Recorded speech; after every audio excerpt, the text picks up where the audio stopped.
Hello दोस्तों, नमस्कार। Nikhil stock academy में एक बार फिर से आपका स्वागत है। दोस्तों, हम आज एक ऐसे बिजनेस मॉडल के बारे में डिस्कस करेंगे जो केबल एंड वायर सेक्टर का लीडर है। बिजनेस मॉडल का नाम है पॉलीकेप इंडिया, जो बहुत ही शानदार रिटर्न दिया है। जब ये 3000 का था तब इन्होंने डिस्कस किया था कि इसका ब्रेकआउट हुआ था और एक अच्छा मूवमेंट दे सकता है। अभी दोस्तों प्रेजेंट टाइम में 4100 के लगभग है। आने वाले समय में कितना और रिटर्न दे सकता है। जो फ्रेश बाइंग करना चाहते हैं, एक्यूमुलेट करना चाहते हैं, कहाँ पर एक्यूमुलेट कर सकते हैं, फ्रेश बाइंग कर सकते हैं, उनके बारे में डिस्कस करेंगे। जो पहले से इन्वेस्ट है वो कहाँ पर अपने को प्रॉफिट बुकिंग करना चाहिए, वो डिटेल से स्टेप बाय स्टेप हम समझने की कोशिश करते हैं। और दोस्तों, कल इसके Q1 के रिजल्ट आए, वो भी देखने की समझने की कोशिश करते हैं कि कितने Y2Y बेस पर बहुत ही शानदार इसके क्वार्टरली रिजल्ट आए। तो उसके डिटेल से स्टेप बाय स्टेप हम समझने की कोशिश करते हैं। और दोस्तों, ये भी जानने की कोशिश करते हैं कि किस तरह से प्राइस एक्शन को रीड करके एक अच्छा इन्वेस्टमेंट किया जा सकता है, अच्छी एक स्विंग ट्रेडिंग की जा सकती है। और दोस्तों, एक डॉक्टर लालपत लैब ब्रेकआउट होने वाला है और लेटेंट व्यू के बारे में डिस्कस, प्राज इंडस्ट्रीज केम्स के स्टॉक के बारे में डिस्कस किया। आप इन स्टॉक में पहले से इन्वेस्ट हो, प्रेस बाइंग करना चाहते हो, एक्यूमुलेट करना चाहते हो, तो इन वीडियो को देख के डिसाइड कर सकते हो कि अपने को कब वो किस तरह से बाइंग अपॉर्चुनिटी का मौका देखना चाहिए। ये दोस्तों पॉलीकेप इंडिया का डेली टाइम फ्रेम का चार्ट है। ये डेली टाइम फ्रेम का चार्ट ये देखिए, ये डेली टाइम फ्रेम का चार्ट है। इसके बाद में इसमें बहुत ही शानदार रैली आई। सबसे पहले अपने को ट्रेंड पहचानना होता है, इसीलिए मैं बोलता हूं कि ट्रेंड का पता होना जरूरी होता है। अब ट्रेंड का किस तरह से, ट्रेंड देखिए, अब ट्रेंड डाउन ट्रेंड और साइडवेज होता है। अब ट्रेंड किस तरह से आइडेंटिफाई करेंगे, जो नए साथी जुड़े हैं उनके लिए, पुराने उनको पता है कि, लेकिन चार्ट को अप्रोच देने का तरीका ये है, क्योंकि आपको ट्रेंड को देख के पता चल जाता है कि अपने को बाइंग करना चाहिए या नहीं करना चाहिए। उसके बाद में अलग अलग स्टेप प्रोसेस होता है, उसको हम फॉलो करेंगे। सबसे पहले ट्रेंड का लेफ्ट बॉटम से लेके राइट की तरफ अगर प्राइस का मूवमेंट भी ऊपर की तरफ जाता है, और ध्यान दीजिए यहाँ पर एंगल होता है। एंगल सिंपल इसलिए रहते हैं, देखिए एंगल ये बनता है, तो यहाँ पर एंगल ये 45 डिग्री का होना चाहिए। अब यहाँ से इसको अपन कंपास से नापेंगे नहीं, ठीक है, ऐसा नहीं करेंगे। अपने को यही थोड़ा सा ये देखना है कि 45 डिग्री मतलब कि एक तिरछी रेखा में होना चाहिए। कभी भी ये स्टॉक होता है तो ऐसे नहीं होना चाहिए। किस तरह से, ऐसे नहीं जाना चाहिए, ठीक है। अगर ऐसे जाता है तो ये मान के चलो, अब देखो यहाँ पर गया ऐसे, तो वो वापस करेक्शन में आ गया। ये यही देख लो, हर स्टॉक हम डिस्कस करते हैं, और ये इसमें भी देख सकते हो। देखिए, कभी भी स्टॉक होता है तो इस तरह से जाना चाहिए, इस तरह से जाएगा तो वो अच्छा रैली देगा और अच्छा आपको 1-2 साल के लिए इसमें इन्वेस्ट कर सकते हो। इस तरह से जाता है तो ये मान के चलो 90 डिग्री का एंगल, एंगल इस तरह से कि याद आपको समझने में आसानी होती है। तो इस तरह से होता है तो वो जल्दी इसमें करेक्शन आ सकती है। तो अब ट्रेंड की बात करी, अब ट्रेंड के बाद में अपन बात करते हैं down trend sorry, down trend की बात, डाउन ट्रेंड की बात करें तो लेफ्ट टॉप से लेके और नीचे की तरफ लाइन ड्रॉ करते हैं, इस तरह से देख सकते हो। और प्राइस का मूवमेंट भी नीचे की तरफ होता है, तो आप देख सकते हो कि इसमें एक मतलब डाउन ट्रेंड है। तीसरा होता है साइडवेज। साइडवेज को अपन समझेंगे, लेफ्ट कंसोलिडेट फेज होता है, लेफ्ट से लेकर राइट तक एक जिगजैग पोजीशन में ऊपर जाता है, नीचे जाता है, ऊपर नीचे जाता है, लेकिन कभी भी कभी ऊपर ना तो ऊपर ब्रेकआउट करता है ना नीचे ब्रेकआउट करता है, तो ये साइडवेज होता है। अब बात करते हैं कि अब ट्रेंड को और किस तरह से अपन आइडेंटिफाई कर सकते हैं। अब ट्रेंड की बात करें, देखिए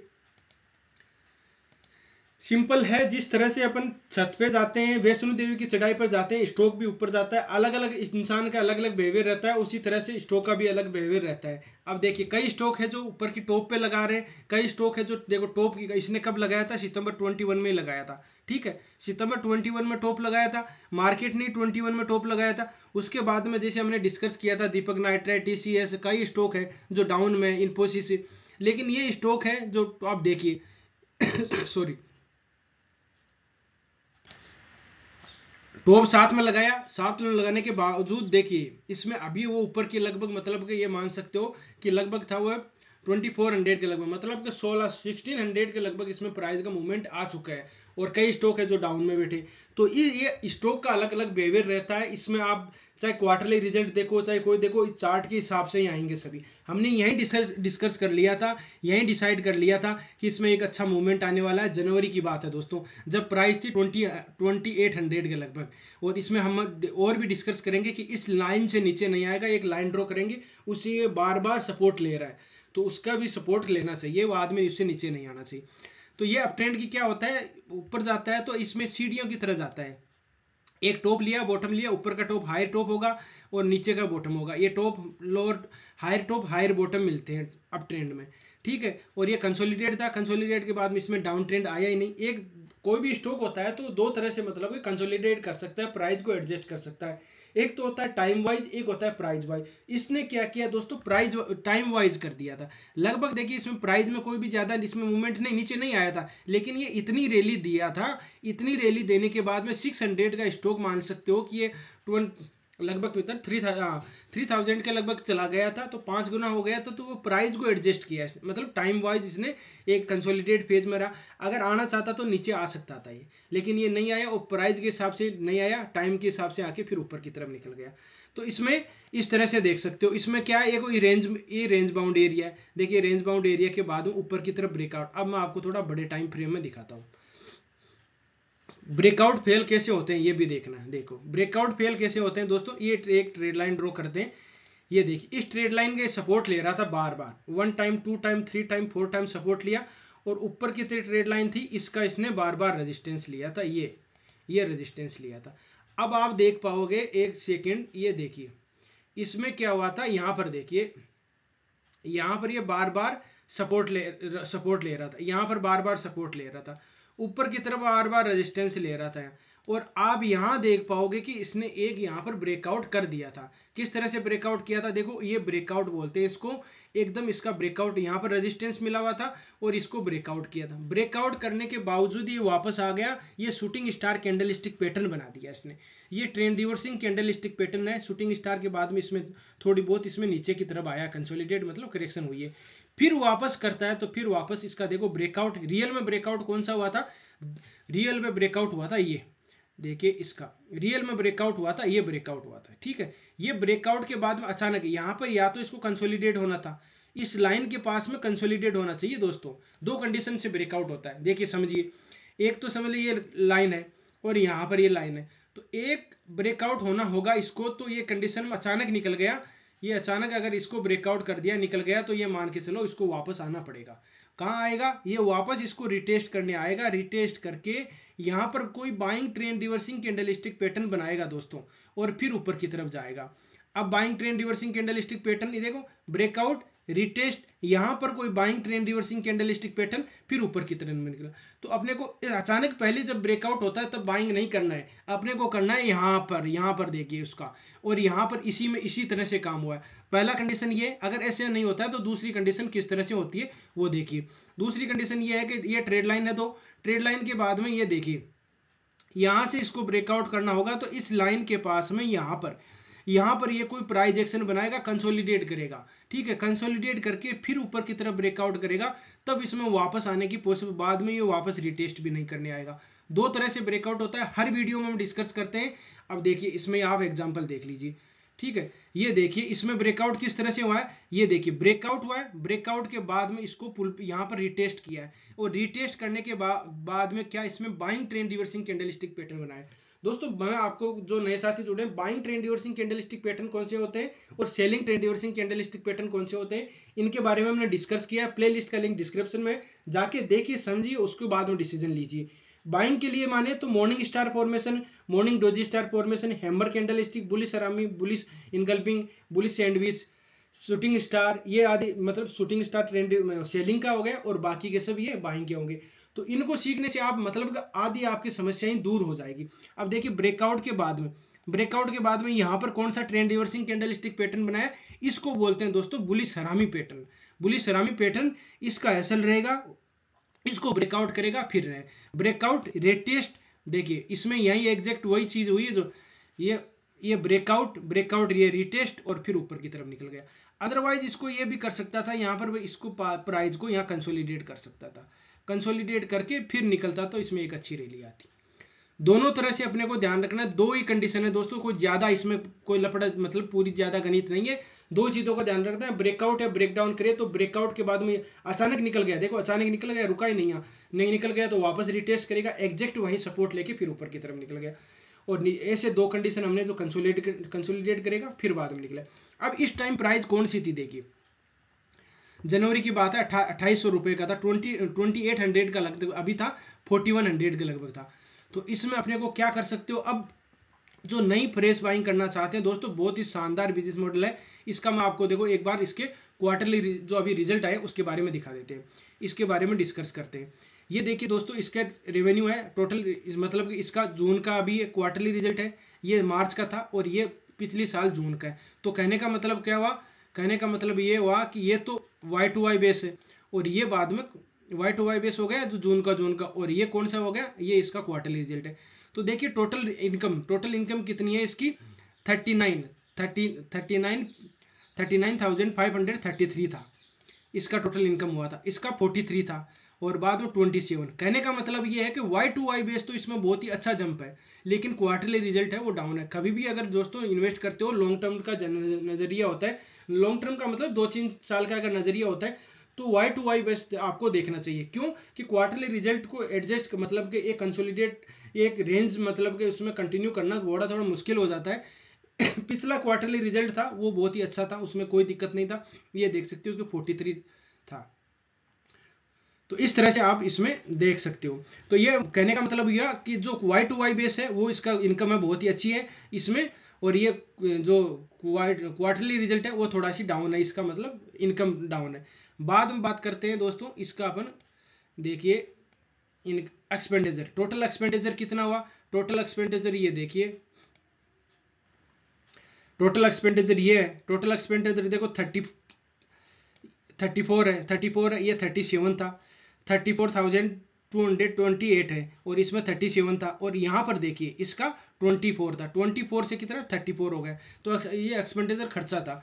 अब बात करेंगे net profit, net profit period, ये देखिए ये मतलब बाद में टैक्स से पहले ये भी है, लेकिन अपने को सबसे पहले सबसे फाइनल जो नेट प्रॉफिट हुआ ये हुआ, ये देखिए कितना था, अभी पिछले साल कितना था 22-25 था, 22-25 था, अभी कितना हो गया 40-28 हो गया, मतलब लग डबल से थोड़ा सी कम है ना, डबल से थोड़ा सी कम है। और इसका देखोगे तो पहले का ये कौन सा था, ये मान के चलो, ये देखिए इसका तो क्वार्टरली था 42-84 था और अभी का है 40-28। कहने का मतलब ये है कि जो क्वार्टरली पिछला रिजल्ट था उससे थोड़ा सी डाउन है, लेकिन वाई टू वाई बेस है उसका बहुत ही शानदार है। इसका आप नजरिया देख सकते हो, कल क्वार्टरली रिजल्ट आने के बाद अभी कब आया था ये भी देख लेते हैं, यही देखना था इसमें। अब देखो कल रिजल्ट आया था लगभग 1:10 के लगभग रिजल्ट आया था दोस्तों। तो 1:10 के बाद में कितना मूवमेंट हुआ ये देखिए, 1:10 पर ये देखो यहाँ पर प्राइस थी 1 बजे के लगभग, यहाँ पर इसमें एक इस रेंज में ये फंसा हुआ था, ठीक है, इस रेंज में यहाँ पर ये कंसोलिडेट कर रहा था यहाँ पर, ठीक है। और उसके बाद में इसके बाद में आप देख सकते हो कि एक शानदार इसने रैली दी है दोस्तों, ये देख सकते हो इसमें बहुत ही शानदार इसमें एक रैली आई है, ये 5% 6% लगभग अप था कल। तो अब क्या करना चाहिए, ये आ गया। देखो दोस्तों बिजनेस मॉडल टेक्निकल चार्ट से आप देख दो, चाहे फंडामेंटल देख लो, लेकिन आप टेक्निकल चार्ट से हमें यहीं डिस्कस कर लिया था कि इसका ब्रेकआउट हो चुका है दोस्तों। तभी तो मैं बोलता हूं कि कभी स्टॉक को बाय करते हो तो ब्रेकआउट के समय बाय करो या फिर बाद में मेजर सपोर्ट के पास में बाय करो। तो ये ब्रेकआउट हमें यहीं पता, अब तो क्वार्टरली रिजल्ट तो अब आए हैं, हमें तो यहीं पता चल गया था कि इसमें अच्छा मूवमेंट आने वाला है, ब्रेकआउट पुल बैक पैटर्न फिर अच्छी रैली। अब बात करते हैं इसमें देखिए, और हम ये देखने एक ट्रेड लाइन को मैं ड्रॉ करता हूं कि ये ट्रेड लाइन को अगर अब जो नए फ्रेश बाइंग करना चाहते हैं उनके लिए, नए फ्रेश बाइंग करना चाहते हैं तो दोस्तों इस लाइन से, इस लाइन के पास में आके कोई buying trend reversing candlestick pattern बनाता है तो बाइंग कर सकते हो, नहीं तो ये थोड़ी बहुत इसमें क्योंकि बहुत ही अच्छा मूवमेंट आ चुका है। देखो पुल बैक पैटर्न और रिटेस्ट किया था, रिटेस्ट ये वाला ही लाइन का रिटेस्ट था, और एक मानोगे तो ये ट्रायंगल पैटर्न भी था। देखिए ट्रायंगल पैटर्न किस तरह से, ये देखिए असेंडिंग ट्रायंगल पैटर्न था, बहुत ही शानदार था, उसको ब्रेकआउट किया और रिटेस्ट किया, रिटेस्ट का इस लाइन को ही किया, एग्जैक्ट ये लाइन देख लीजिए आप, ये देखिए। और यहाँ पर कोई buying trend reversing candlestick pattern जरूर बनाया, देखते हैं कौन सा बनाया, ये देखिए बहुत ही शानदार हैमर कैंडलस्टिक पैटर्न बनाया, एकदम बहुत शानदार अच्छा वाला हैमर। तो इस तरह से अब बाइंग करनी है, जो नए फ्रेश बाइंग करना चाहते हैं उनके लिए एक ऑप्शन है कि यहाँ पर कोई ट्रेंड रिवर्सिंग कैंडलस्टिक पैटर्न बना चाहिए 3500 के लगभग। दूसरी बात, अगर यहाँ इसके पास में भी इससे नीचे नहीं आना चाहिए, कौन सा, ये स्टॉक इससे नीचे नहीं आना चाहिए, मतलब यहीं इस सपोर्ट लेगा तो यहीं पर लेगा। प्राइस है 3400 के लगभग, 3400 से तो नीचे आना ही नहीं चाहिए। अब बोलोगे कि अभी 41 चल रहा है, लेकिन दोस्तों नीचे ये आपको लॉन्ग टर्म का नजरिया है, तो ये इसका आप आने वाले समय में मतलब कि ये मान सकते हो कि 5000 भी देख सकते हो टारगेट, मेरे पास स्टॉक पोर्टफोलियो में है, बहुत ही अच्छा रिटर्न दे रहा है। मैं यहीं पर आपको बता रहा हूँ, यहीं पर बाय किया था दोस्तों यहाँ पर, ठीक है। इसमें अच्छा कैपिटल लगा रखा है, अच्छा इसमें मतलब अच्छा ही प्रॉफिट हो रहा है। तो ये आप इस तरह से आप देख सकते हो कि एक अच्छा मोमेंट, सही टाइम पर बाइंग कर सकते हो। एग्जैक्ट आप टेक्निकल चार्ट से आपको क्या पता चला था यहाँ पर फंडामेंटल देख के बाय कि यहाँ पर बाइंग करना है, ये तो टेक्निकल से पता चल रहा है कि इसमें आने वाले समय में एक अच्छी रैली देगा। और अपने एग्जैक्ट बहुत ही छोटा स्टॉप लॉस था यहाँ पर, क्योंकि हमने ब्रेकआउट, दो ही कंडीशन में हम तो बाय करते हैं। एक तो ब्रेक, जैसे कंसोलिडेट फेज के बाद हम ब्रेकआउट दो तरह से होना चाहिए। एक तो होना चाहिए कि इसमें अचानक होता है तो हम पुल बैक पैटर्न आना चाहिए, या फिर कंसोलिडेट फेज के बाद में आना चाहिए। अदरवाइज दूसरा मेजर सपोर्ट के पास में, मेजर सपोर्ट ये आता है, कोई buying trend reversing candlestick pattern बनता है सपोर्ट के पास में, तब हम बाइंग करेंगे। तो इस तरह से स्टॉक में रणनीति बनाई जा सकती है। मेरे हिसाब से स्टॉक में अगर इन्वेस्ट अभी अचानक अभी फ्रेश बाइंग मत करना। जो भी नई इन्वेस्ट, जैसे 5% का मूवमेंट हो गया, फिर बाद में बाइंग करेगा, देखो 5% की 6% की कैंडल इसमें बहुत ही शानदार दिखाई दे रही है। तो आपको क्या करना है, वेट करना है। जो हमने लेवल डिस्कस किया 3400 के लगभग तब मिलता है। थोड़ा बहुत नीचे आके यहाँ पर भी अगर जो यहाँ पर नहीं आता है तो यहाँ पर भी आ जाता है और buying trend reversing candle stick pattern बना देता है, तो बाइंग कर सकते हो यहाँ पर भी दोस्तों। कहाँ पर, यहाँ पर एग्जैक्ट यहाँ पर, ये वापस यहाँ आना चाहिए अब, क्योंकि ये एक W pattern, double bottom pattern बनाया था, डब्लू पैटर्न बना, उसका ब्रेकआउट हो गया, और यही हमारी जो ट्रेड लाइन आ रही है वो यहाँ पर आ रही है। तो यहाँ पर लगभग मिल जाता है तो सबसे बेस्ट होगा बाइंग करने का। और इसके अलावा कोई भी, क्योंकि इसमें अगर इतना मूवमेंट आया तो थोड़े बहुत डाउन आ सकता है दोस्तों। ये अगर लॉन्ग टर्म का नजरिया है तो आप इसमें 5600 के टारगेट भी देख सकते हो, आने वाले समय में बहुत बेहतरीन रिटर्न देगा। लेकिन थोड़ा सी अब इसमें करेक्शन क्यों आएगी ये भी देख लेते हैं दोस्तों। RSI ये रिलेटिव स्ट्रेंथ इंडेक्स होता है, उसमें देखिए क्या कर रहा है स्टॉक। डेली टाइम फ्रेम में तो कोई डाइवर्जन ऐसे नहीं दिखाई दे रहे, थोड़े बहुत दिखाई दे रहे हैं। किस तरह से, ये प्राइस का मूवमेंट ऊपर की तरफ, प्राइस का मूवमेंट ऊपर की तरफ जाता जा रहा है, ये देख लो। और यहाँ पर RSI में देखोगे तो एक मतलब कंसोलिडेट फेज में चल रहा है, ठीक है। यहाँ रेंज बाउंड एरिया में कंसोलिडेट फेज में फंसा हुआ है। कहाँ पर फंसा हुआ है, ये देखिए आप, इस रेंज में फंसा हुआ है, यहाँ पर देखो, इससे ऊपर नहीं जा रहा। तो ये इसको अपने को ध्यान रखना है। तो RSI में थोड़े बहुत डाइवर्जन दिखाई दे रहे हैं, तो थोड़ी बहुत करेक्शन आ सकती है। क्यों आ सकती है कि बहुत ही अच्छी रैली दी है, तो प्राइस को एडजस्ट करना है। एक्यूमुलेट कर सकते हो तो एक्यूमुलेट कहाँ करना है हमने डिस्कस कर लिया, पहले एक्यूमुलेट करने की कोशिश ना करें दोस्तों। तो इस तरह से स्टॉक में रणनीति बना सकते हो दोस्तों। वीडियो अच्छा लगा, कंटेंट अच्छा लगा तो वीडियो को लाइक कर सकते हो, दोस्तों के साथ शेयर कर सकते हो। जिन मेहमानों ने अभी चैनल को सब्सक्राइब नहीं किया वो सब्सक्राइब भी कर सकते हैं। वीडियो अच्छा नहीं लगा, कंटेंट अच्छा नहीं लगा तो डिसलाइक भी कर सकते हो, कमेंट में बता सकते हो, उसमें सुधारने की कोशिश की जाएगी। मैं ऐसे ही वीडियो लाता रहता हूँ जो ब्रेकआउट हो, एक अच्छा मिले दोस्तों। सिखाने की कोशिश है, जो आप अगर सीखते हो तो यहाँ पर किसी स्टॉक को बाय या सेल करने की कोई रिकमेंडेशन नहीं है। ये वीडियो केवल एजुकेशन पर्पज से बनाया गया है। किसी स्टॉक को बाय या सेल करने से पहले अपने फाइनेंशियल एडवाइजर से जरूर सलाह मशवरा कर लीजिएगा। तो दोस्तों मिलते हैं नेक्स्ट वीडियो में, तब तक के लिए दोस्तों बाय बाय।